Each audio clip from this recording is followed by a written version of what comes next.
Hi folks, I'm Alan Watt and this is Cutting Through the Matrix on the 10th of July 2016.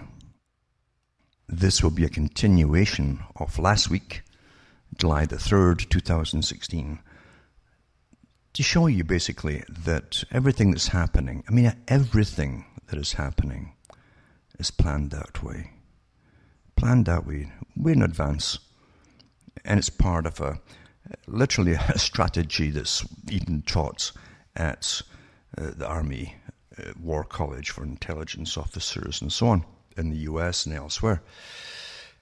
And I've said for years and years, I really do kind of doubt that there's any difference whatsoever between different intelligence agencies of different nations. You have the same things being taught. Yeah, often you have people working within all these organizations that know each other. And it makes a bit of a mockery of even having nations at all. And that's part of the strategy, in fact. And you can have a whole bunch of countries and intelligence agencies dominated by another small minority. I can remember talking about Aldous Huxley when he gave a talk at Berkeley back in the 1960s, and he said there's always been a dominant minority, the ones who rule you see. And I guess there always will be. He didn't see any reason for why it should change.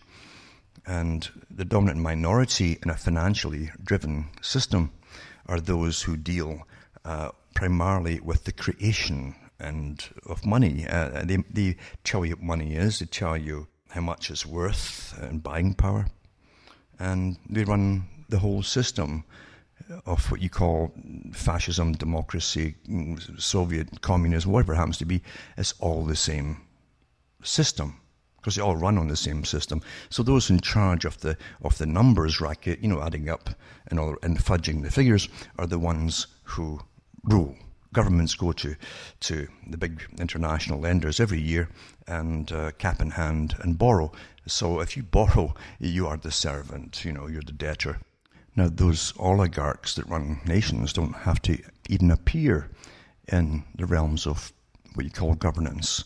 They are the governance. They're the ones who do the governing behind the scenes. And most orders come simply from little comments they dish out, and those that you elect and all the bureaucracies and so on know what to do. They make it so. Make it so. That's an old term, make it so. You'll find make it so is awfully important because that literally is the command, the top ultimate command. Let it be, make it so. You'll find it too from Salah, an old Hebrew term for pray, or pray, or even a curse. It could be a blessing or a curse, in fact. But pray, well, it means make it so. And the big club at the top has trained the helpers down below to obey these little commands. And of course, you know about all the different associations which they give out to the general public.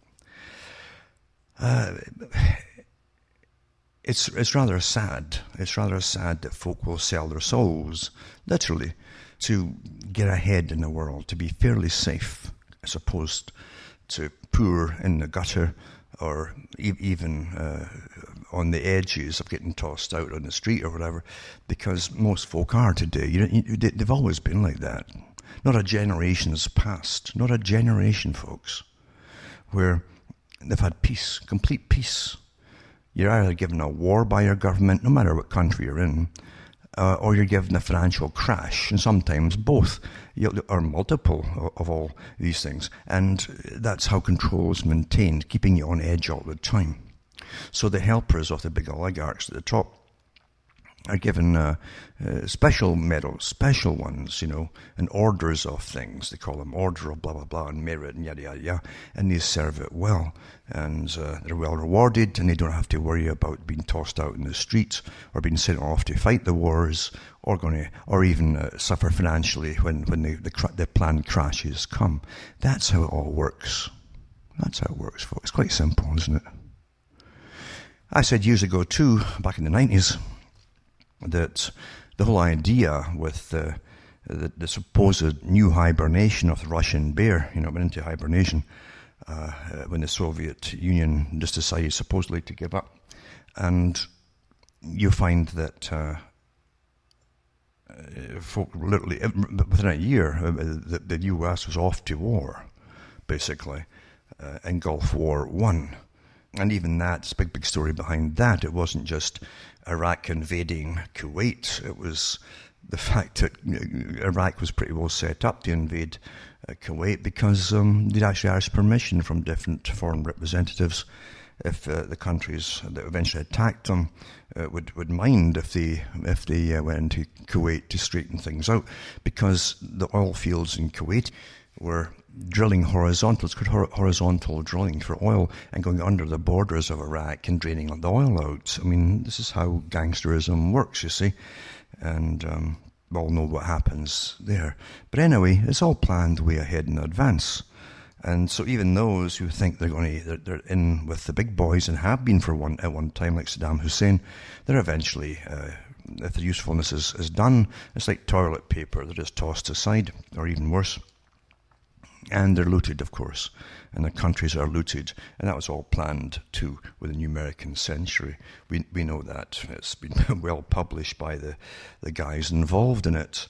And but anyway, yeah, you never get peace. You never get peace.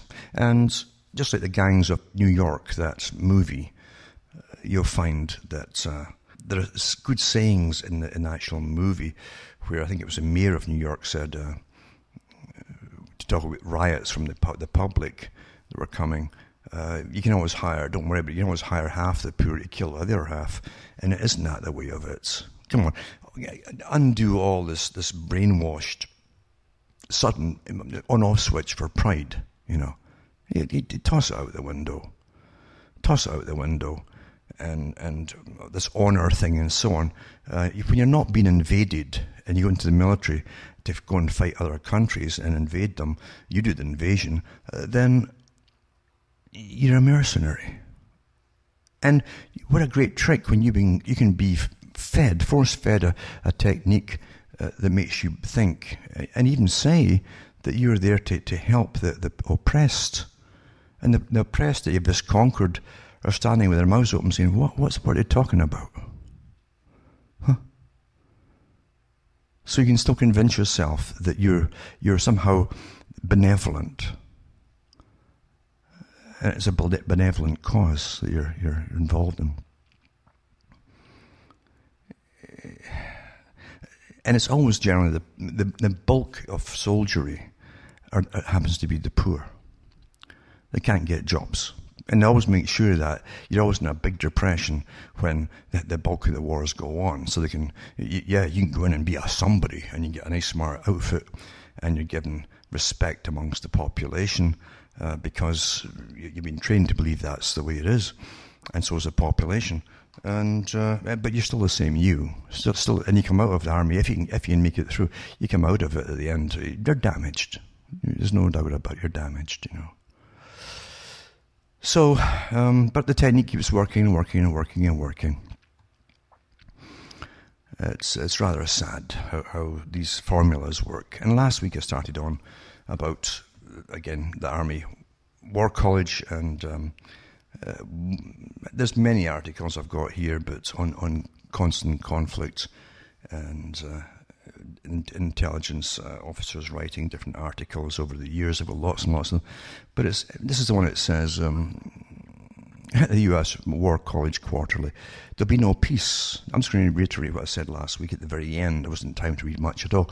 But it says, there'll be no peace at any given moment for the rest of our lifetimes. Now, you better get that through your heads. They mean it, folks. Right?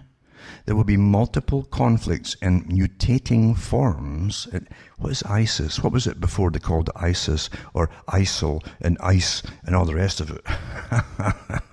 It's all planned. Forms around the globe. Violent conflict will dominate the headlines.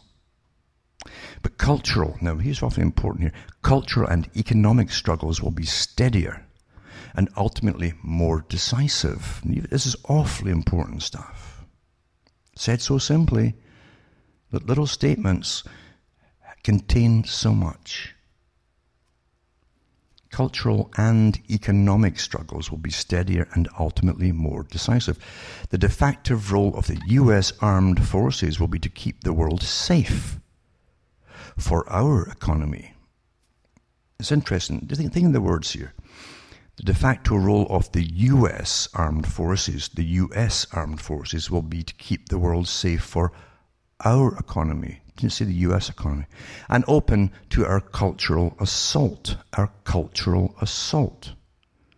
Remember, there's many forms of warfare. Economic, there's physical, and there's also the cultural. The culture is awfully effective.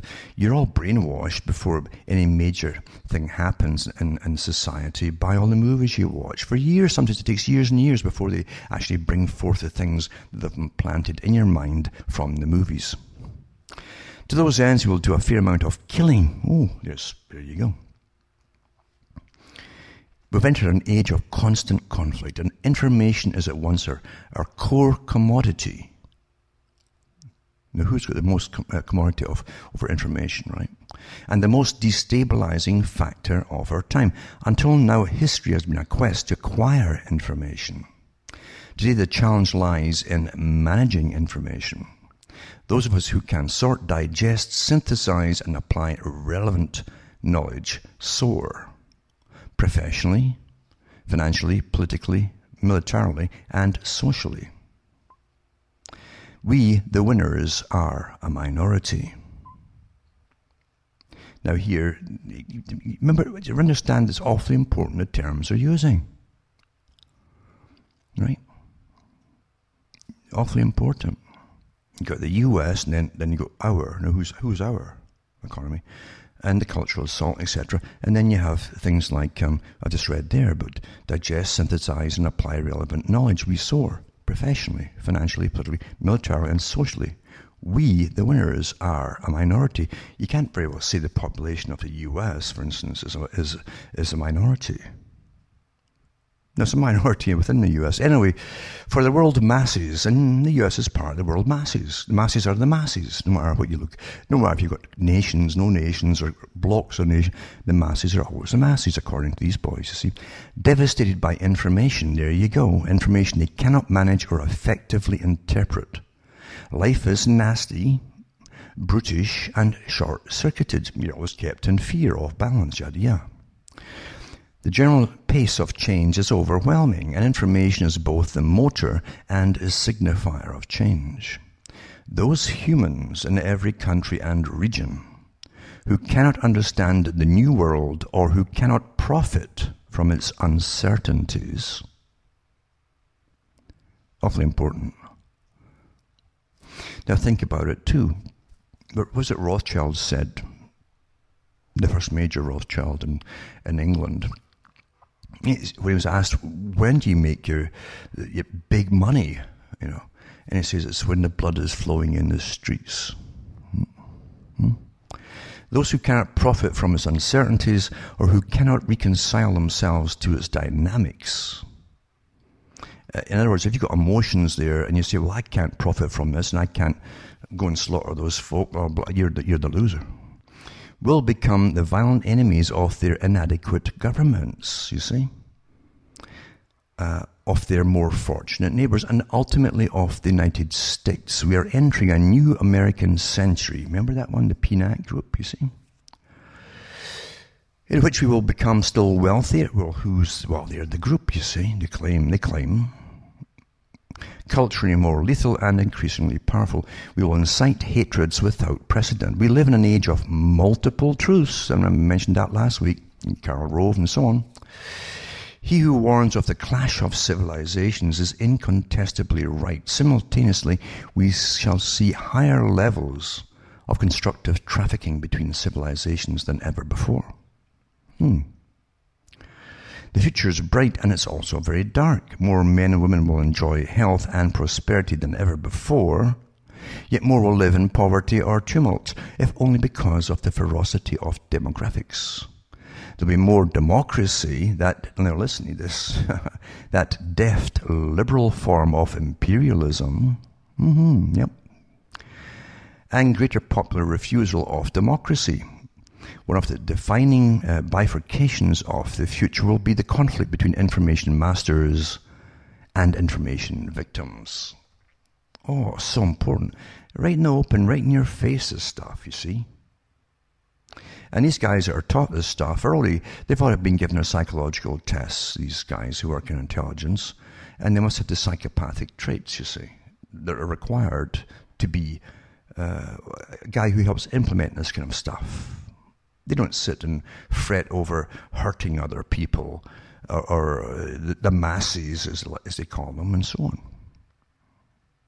Don't think for a second that any totalitarian system stands for the masses. Don't ever think about that. Oh, don't believe that, for goodness sake. Or you're truly mad.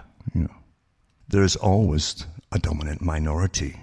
And they're like chameleons. They can change the outfits, uniforms, business suits, whatever it happens to be, when required. Yeah, and they do. In the past, information empowerment was largely a matter of insider and outsider, as elementary as a division of society into the literate and illiterate, while superior information, often embodied in military technology, killed throughout history. Its effects tended to be politically decisive, but not personally intrusive, once the raping and pillaging were done. Technology was more apt to batter down the city gates than to change the nature of the city.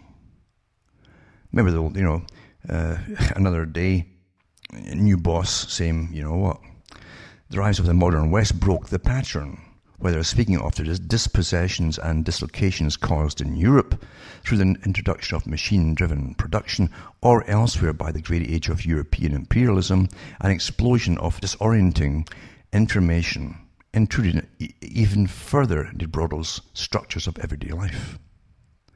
Historically, ignorance was bliss. Today, ignorance is no longer possible.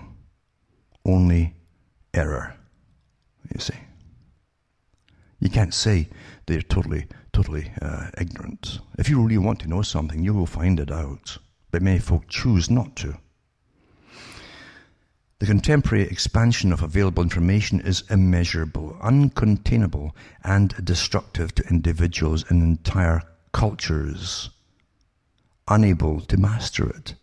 I'll say that again.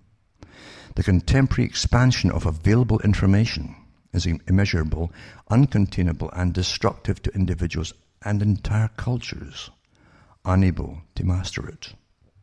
The radical fundamentalists, the bomber in Jerusalem or Oklahoma City, the moral terrorist on the right, moral terrorist, okay, or the dictatorial multiculturalist on the left, are all brothers and sisters, all threatened by change, terrified of the future, and alienated by information they cannot reconcile with their lives or ambitions.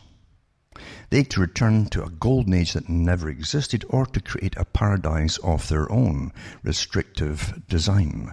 They no longer understand the world, and their fear is volatile. Now, the insider term for those in the know, as opposed to those who simply are part of the left or right and so on, is change. You see? Change.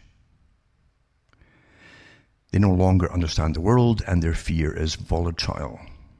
So there you go. So change is good. Insider telling the people who haven't got a clue what they're talking about, you see, who will simply react to left and right. So you got a guy who knows a little bit of what's been told to see, at least, that there's going to be change. And those who adapt to the change are the survivors and who profit, etc., etc. But not for the masses. Remember, too, I should say this as well, that I can remember one of the big globalist meetings they had a few years ago, and they allowed a camera in, of course, and you see the guys looking down from their ivory tower, however high up it was, on all the protesters below. And they said at the time, we've got to start bringing these people in, the heads of the NGOs. Now, these NGOs were ones that were not part of the agenda at the time. And what happens is, of course, a lot of them were brought in, and since then, they've been on the payroll of the big boys themselves. So everything, folks, has got a spin on it, designed by specialists at the top. It's unfortunate everyone out there, it seems, is corruptible, and those who want to be at the top of anything, by the way, are generally the most corruptible because, as I've said before, the psychopath smells the wind, where it's going, and they can become leaders of different movements so fast and easy. They smell the wind, you see, and they can they can put on the complete act of what you think they're supposed to be. Awfully good at it. But they're easily corrupted because their hands are open all the time, waiting for the money to get placed there, you see. They know, they're not stupid. Anyway, the fear is volatile. It says they no longer understand the world. Information destroys traditional jobs and traditional cultures. It seduces, betrays, yet remains invulnerable.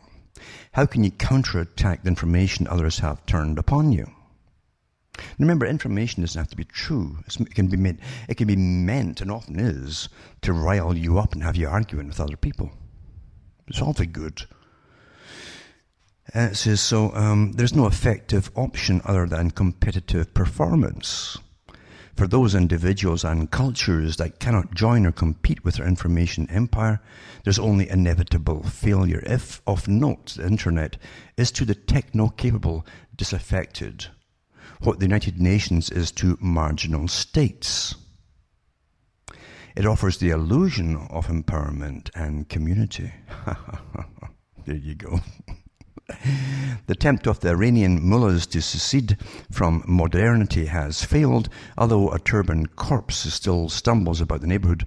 Information from the internet to rock videos will not be contained. And fundamentalism cannot control its children. Our victims volunteer. There you go. See?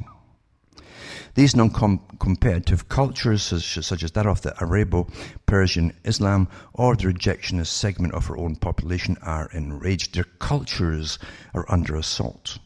Their cherished values have proven dysfunctional, and the successful move on them without them. You're left behind, in other words. That's the old term, you're left behind. Oh. The laid-off blue-collar worker in America and the Taliban militiamen in Afghanistan are brothers in suffering. I'm sure this guy who's writing this has got a lot of sympathy. Huh? Yeah. It's sarcastic, right? It's a truism that throughout much of the 20th century, the income gap between top and bottom narrowed, where we speak of individuals, countries, or in some cases, continents. Further, individuals or countries could make it on sheer muscle power and the will to apply it. You could work harder than your neighbour and win in the marketplace. There was a rough justice in it, and it offered near ecumenical hope. That model is dead. Today, there's a growing excess of muscle power in an age of labour-saving machines and methods. In our own country, we've seen blue-collar unions move from centre stage to near irrelevance. The trend will not reverse. At the same time, expectations have increased dramatically.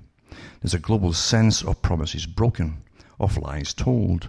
Individuals on much of the planet believe they have been played by the rules and laid down for them, and in the breach they often have not, only to find that some indefinite power has changed those rules overnight. And ain't that the truth, eh? The American who graduated from high school in the 1960s expected a good job that would allow his family security and reasonably increasing prosperity. For many such Americans, the world has collapsed, even as the media tease them with images of an ever richer, brighter, fun world from which they are excluded. It's all fiction they're showing you anyway. But it doesn't matter. You want it, don't you? These discarded citizens sense that their government is no longer about them, but only about the privileged. Some seek the solace of explicit religion, most remain law-abiding, hard-working citizens, and some do not. Then go into the foreign twin as the Islamic or sub-Saharan African or Mexican university graduate who faces a teetering government, joblessness, exclusion from the profits of the corruption distorting his society, marriage and poverty, or the impossibility of marriage, and a deluge of information telling him, exaggeratedly and dishonestly, how well the West lives. Now, who's telling them that, eh? In this age of television series, franchising, videos, and satellite dishes, this young Embittered male gets his skewed view from us, from reruns of Dynasty and Dallas, or from satellite links beaming down Baywatch, sources we dismiss too quickly as laughable and unworthy of serious consideration as factors influencing world affairs. But their effect is destructive beyond the power of words to describe. And you better listen to this stuff, folks, because that's the dead truth here.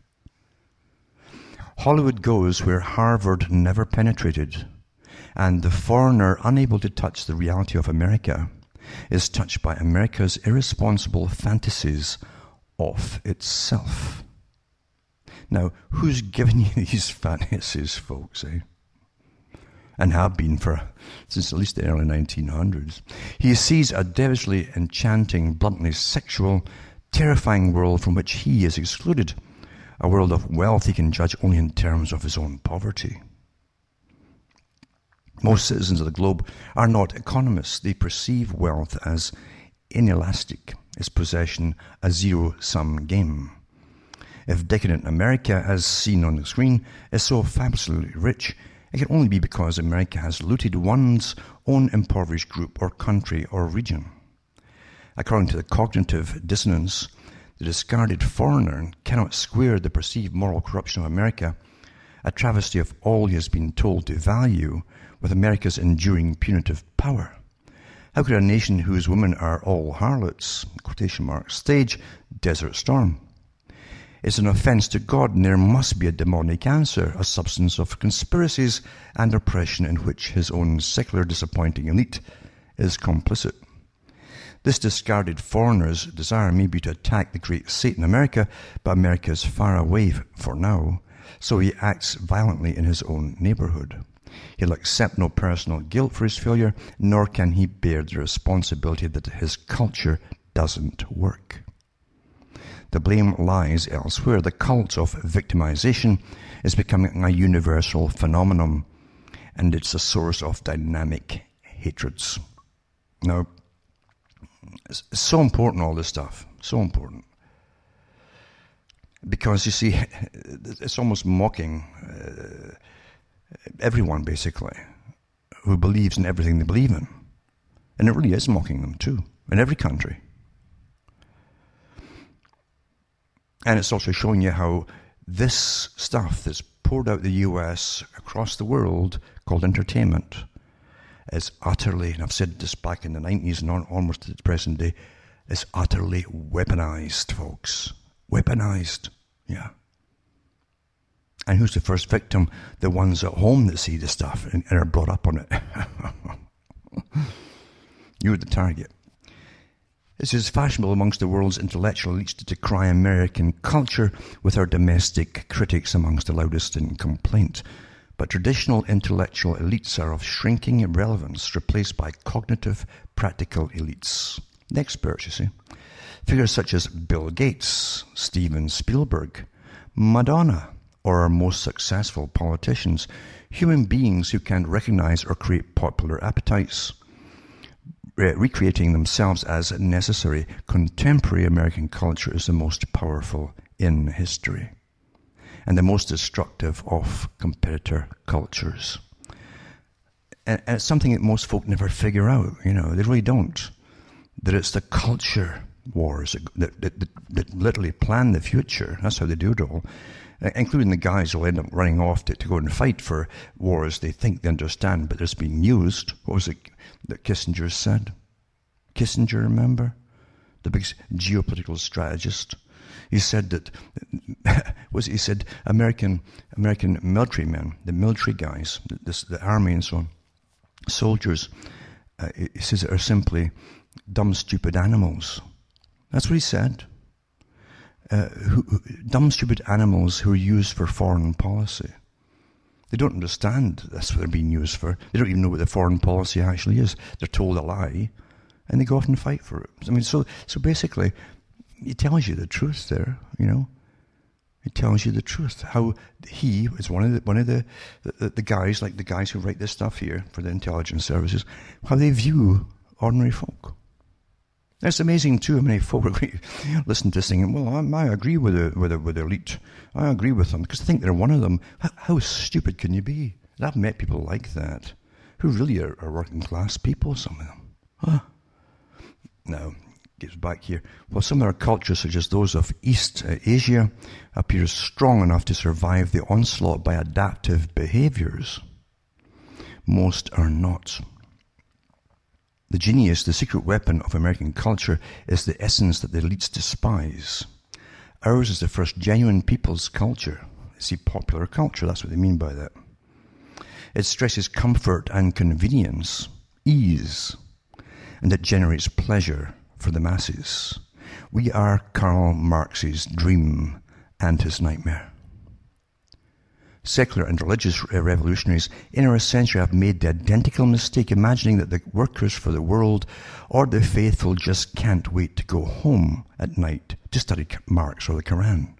Well, Joe Sixpack, Ivan Tupchny, and Ali Kuat would rather Baywatch. America has figured it out, and we are brilliant at operationalizing our knowledge, and our cultural power will hinder even those cultures we do not undermine.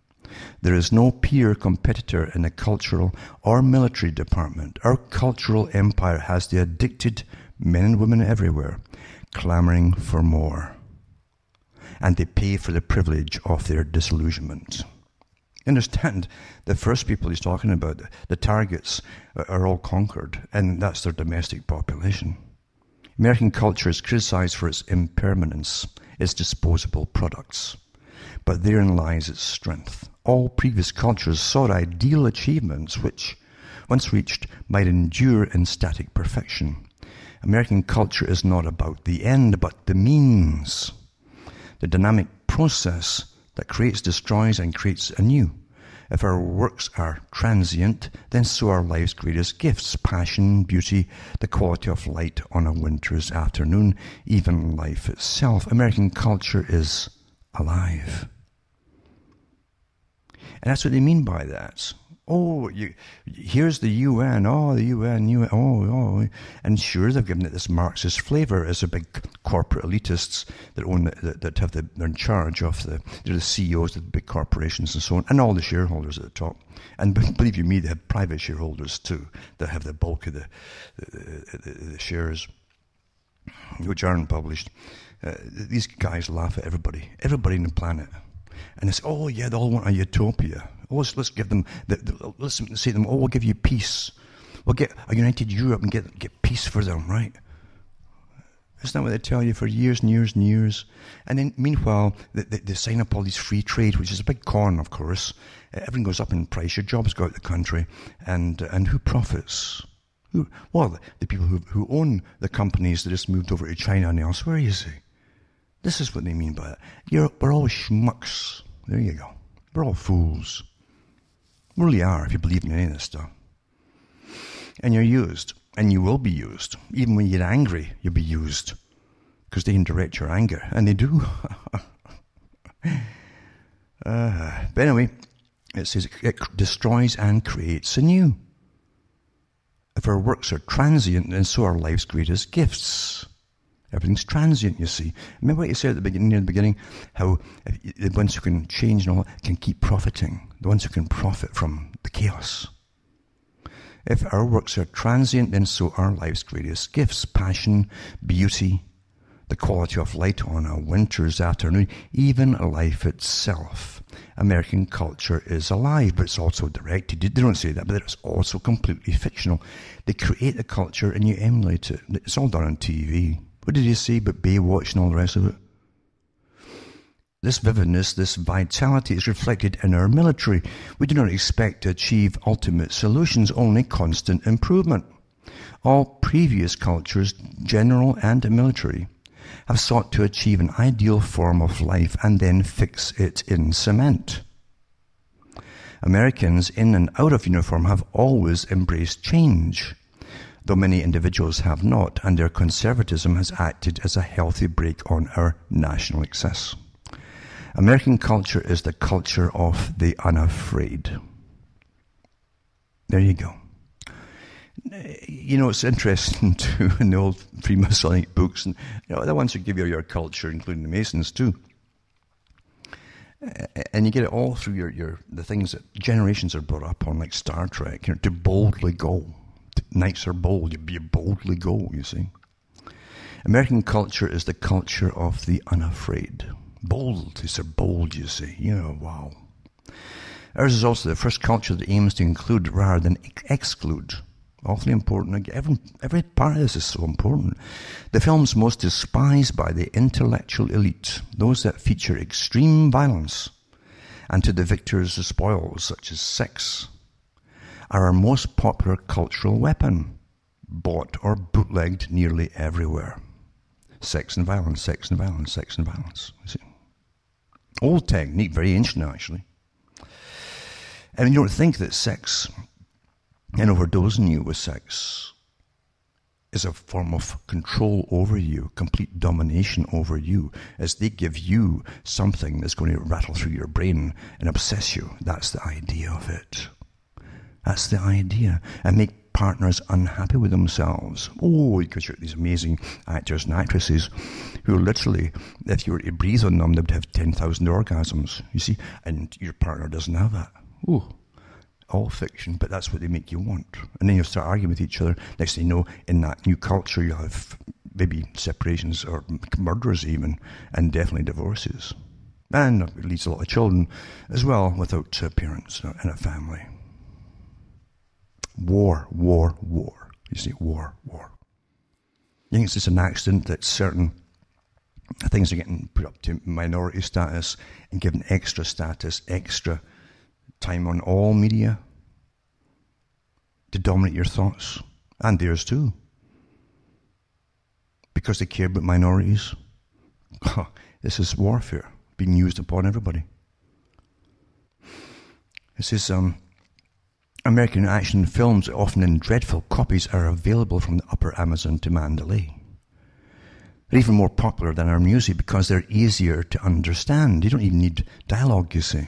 They're like cartoons with expressions on the big steroid man's face, you see, and all the rest of it. It's all there. It's very cartoonish. It says the action films of a Stallone or a Schwarzenegger or Chuck Norris rely on visual narratives that do not require dialogue for a basic understanding. They deal at the level of universal myth, of pretext, celebrating the most fundamental impulses, although we haven't yet to produce a film as violent and cruel as the Iliad. They feature a hero, a villain, a woman to be defended or won, and a violence and sex. Complain until doomsday, it sells. Because it's primitive, it's the primitive part of the brain, you see, that's why. The enduring popularity abroad of the shop-worn Rambo series tells us far more about humanity than does a library full of scholarly analysis. When we speak of a global information revolution, the effect of video images is more immediate and intense than that of computers. Image trumps text in the mass psyche, and computers remain a textual outgrowth. Demanding high-order skills, computers demarcate the domain of the privileged. We use technology to expand our wealth, power, and opportunities. The rest get high on pop culture. Pop culture is popular culture, you see, which is always given to you. If religion is the opium of the people, video is their crack cocaine. When we and they collide, they shock us with violence, but statistically, we win. As more and more human beings are overwhelmed by information or dispossessed by the effects of information-based technologies, there will be more violence. Information victims will often see no other resort. As work becomes more cerebral, those who fail to find a place will respond by rejecting reason. We will see countries and continents divide between rich and poor in a reversal of 20th century economic trends. Remember, that also applies to you back home. Developing countries will not be able to depend on physical production industries because there will always be another country willing to work cheaper. The have-nots will hate and strive to attack the haves, and we in the US will continue to be perceived as the ultimate haves. States will struggle for advantage or revenge as their societies boil beyond traditional crime terrorism will be the most common form of violence, but transnational criminality, civil strife, secessions, border conflicts and conventional wars will continue to plague the world, albeit with the lesser conflicts statistically dominant in defense of its interests, its citizens, its allies or its clients. The United States will be required to intervene in some of these contests. We will win militarily wherever we have the guts for it. There will be no peace. At any given moment for the rest of our lifetimes, there will be multiple conflicts in mutating forms around the globe. Violent conflict will dominate the headlines, but cultural and economic struggles will be steadier and ultimately more decisive. The de facto role of the US Armed Forces will be to keep the world safe for our economy and open to our cultural assault. To those ends, we will do a fair amount of killing. We are building an information-based military to do that killing. There will still be plenty of muscle power required, but much of our military art will consist in knowing more about the enemy than he knows about himself. And remember, that applies also to every civilian in every country, including your own. Manipulating data for effectiveness and efficiency and denying similar advantages to our opponents. This will involve a good bit of technology, but the relevant systems will not be the budget vampires, such as manned bombers and attack submarines, that we continue to buy through inertia, emotional attachment, and the lobbying power of the defense industry. Our most important technologies will be those that support soldiers and marines on the ground, that facilitate command decisions, and that enable us to kill accurately and survive amid clutter, such as the multidimensional urban battlefields. The only imaginable use for most of our submarine fleet will be to strip out the weapons, dock them tight, and turn the boats into low-income housing. There'll be no justification for billion-dollar bombers at all. Then they go on to what their plans are and so on. But remember, they're all adaptable, even if their plans change, what they've said themselves. Their plans are always alive, you see. When something doesn't go to the way it was planned, they don't sit and sob about it. What is it to say? How can we use this to our advantage? How can we use this disaster to our advantage? Ooh. Where have you heard that before? Eh? And it says, we will not deal with wars of real politics, but with conflicts spawned of collective emotions, sub-state interests, and systemic collapse. Hatred, jealousy, and greed, emotions rather than strategy. Listen again. Hatred, jealousy, and greed, emotions rather than strategy, will set the terms of the struggles. What's happening right now, everywhere? It's all coincidence, right?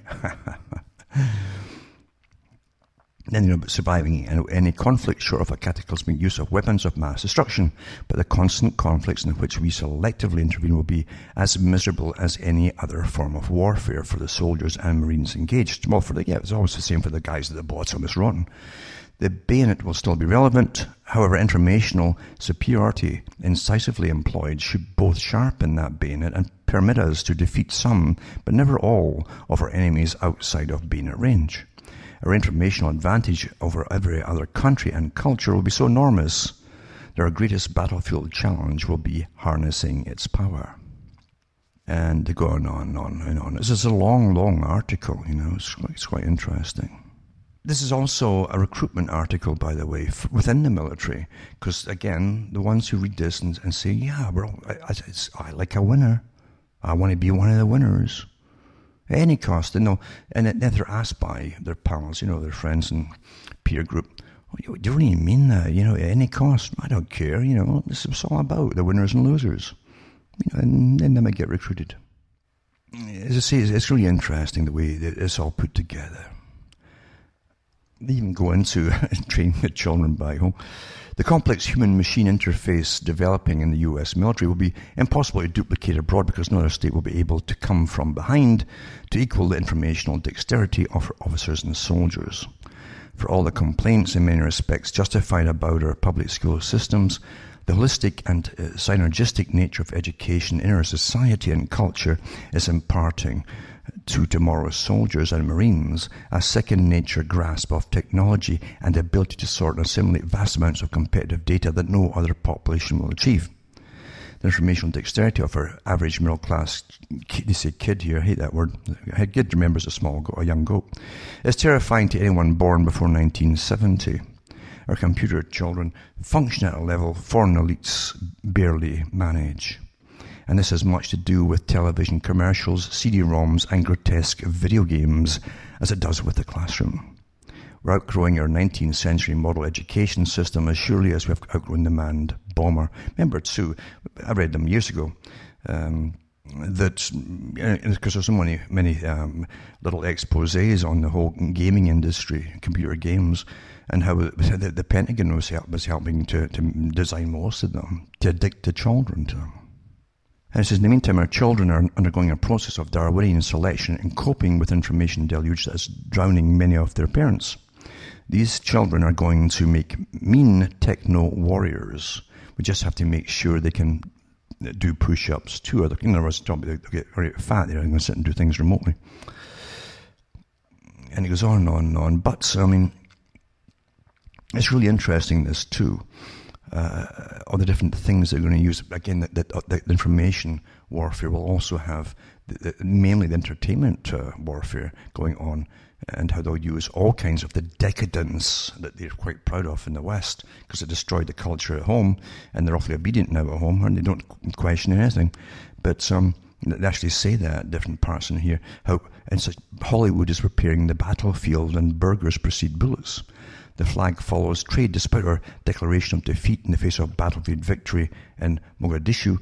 The image of US power and the US military around the world is not only a deterrent, but a psychological warfare tool that is constantly at work in the minds of real or potential opponents. And so on and so on. But then again, too, they mention about all the different things you've been brought up with, and the decadence, and the sex, and the music videos, and that's what they're proud of, and that's what they're going to export to all these other cultures to destroy their culture. The one thing that makes them strong, able to resist being taken over by a dominant minority, like as we are, it's all been done with us, is destroy the culture, make them dysfunctional, make them more completely obsessed with their little pleasure zones, put it that way, to do with sex, and they won't stand up together and unite for any other cause, like better wages or work conditions, or they won't do it. No, it's a tool. Sex is a tool, folks. Obsession, hypersexualization is used by the conquerors upon the conquered, and the potentially conquered, the ones still to come. Really interesting, anyway. And it says here, this is Major P. Ralph Peters is assigned to the office of the Deputy Chief of Staff for Intelligence, where he's responsible for future warfare. Prior to becoming a Foreign Area Officer for Eurasia, he served exclusively at the tactical level. He's a graduate of the U.S. Army Command and the General Staff College, and holds a master's degree in international relations. Over the past several years, his professional and personal research travels have taken Major Peters to Russia, Ukraine, Georgia, Ossetia, Abkhazia, Armenia, Azerbaijan, Uzbekistan, Kazakhstan, Latvia, Lithuania, Estonia, Croatia, Serbia, Bulgaria, Romania, Poland, Hungary, the Czech Republic, Pakistan, Turkey, Burma, Laos, Thailand, and Mexico, as well as the countries of the Andean Ridge, etc., etc. So, there you go. Yeah, that's quite something, eh? That's quite something. But this is the way it is, folks, you know. Used on everyone, eh? Used on everyone. And you think things are just happening by themselves. Look at the mess that the States is in there now. Was that I read last week too? Oh, my, suddenly, with the Brexit thing, suddenly, you haven't heard about it for years. Oh, Ireland might get the distance going again. Oh, and the States, of course, is different minority groups going to start at home. Same thing. Isn't that amazing, eh? And even though people can hear what I say, given enough of the other press, put it that way, they'll, in no time at all, get into the emotional argumentation that's laid out for them to fall into. And they will fall into it, and they'll go along with it. Everything's controlled out there, folks. I'm not kidding you. And I also want to, as I say, do more on this too, to do with the techniques, etc., etc., etc. It's quite something to when you understand how it's all perfectly well understood by those at the top. I can remember the series I've seen replays of. It was called MASH. I think it was during the 70s. This series came out. This comedy about the Korean War it was, and the army medical unit that was about, supposedly in the fields. And there was this major, I think it was, a captain or a major of intelligence. They used to just jump in the scenes in this comedy and do crazy things and see what he's really up to, and how he's obscuring.